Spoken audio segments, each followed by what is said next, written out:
Mr. Hugh Kearns from the College of Medicine and Public Health at Flinders University answered our call and gave us some more perspective on something he's called the imposter cycle.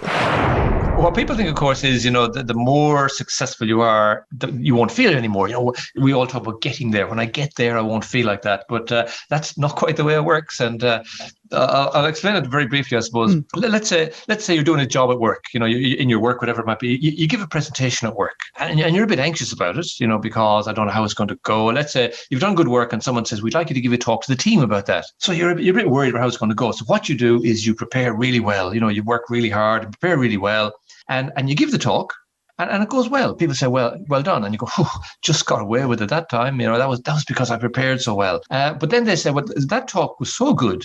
We'd like you to give it to our state department or a state group or a state area. And now they're going to find out because now I'm going to be really exposed. So you work super hard. You work even 10 times harder now to prepare for the next talk. And you do really well. And you go, just managed to get away with it there.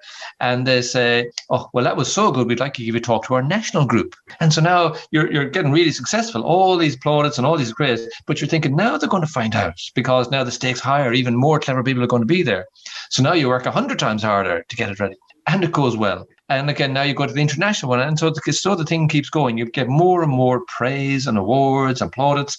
But you're thinking, but I'm still just one step away. Because, of course, the standard just gets higher and higher and higher.